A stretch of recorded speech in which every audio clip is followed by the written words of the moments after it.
In this tutorial, I'm going to be showing you how to arrange our faux blueberry and pine cone arrangement, and this is the premium sized. I'm going to be arranging it in our aspal vase purely because I love the colours together in this, and I just love these style of vases at the moment. I feel like they just add a real charm.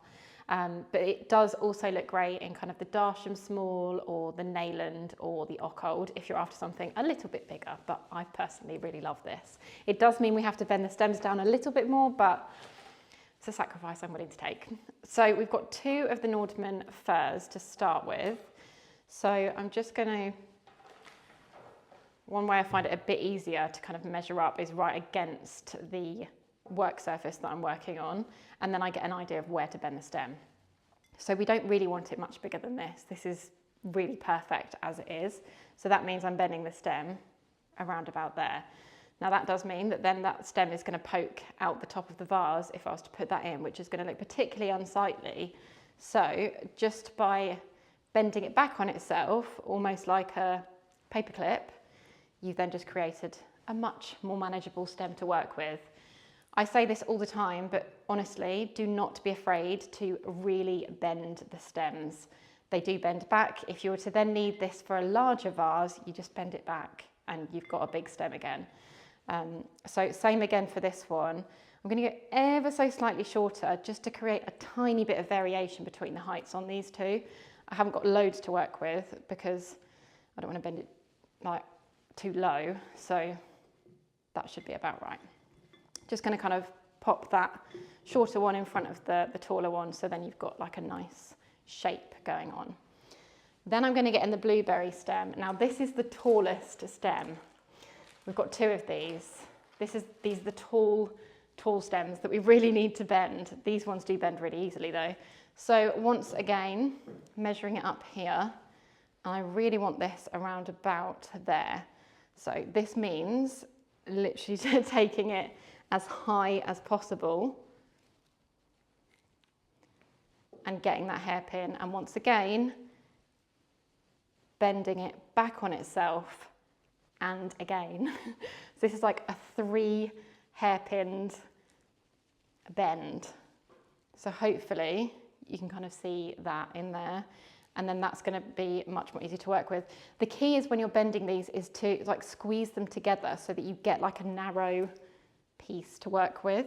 I'm going to pop this one through the back and then pull these kind of side shoots through. I love the berries on these, the texture, the colour, so pretty. And then for the other one, I'm going to have this more towards the front, but I'm going to have to bend this as low as possible again, so right at the bottom there. Taking it down again, and then again. I have been known in the past to actually pop a little bit of tape around them sometimes if they ping too much, but these ones are actually okay.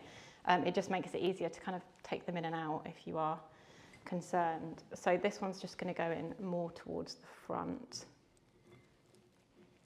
just so that we've got a really nice distribution of those gorgeous berries. Something like that. Lovely. I mean, it looks nice just like that, to be fair.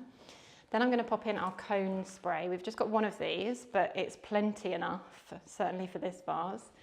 And I kind of want these to, because you've got this stem here as well, I kind of want this one to have a bit of height here, and then this one to droop over there. So in terms of bending it, if I get my vase back to where it was, probably want it around about there.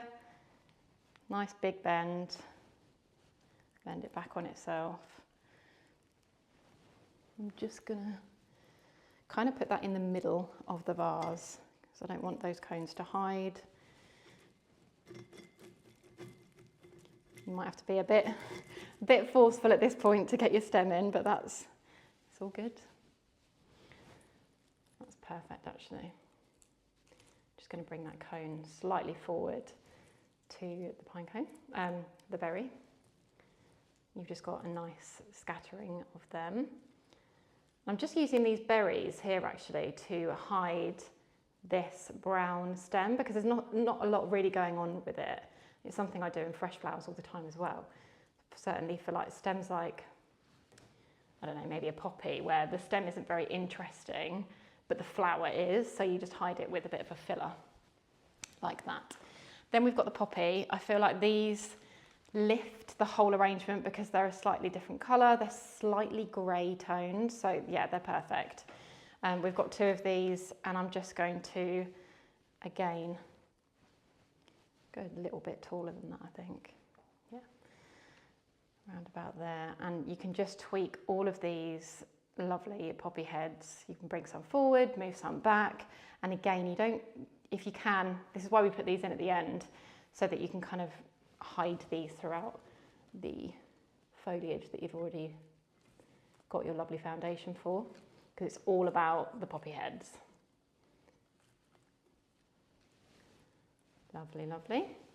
And then this one I'm just going to have slightly lower down over here. These bend so easily.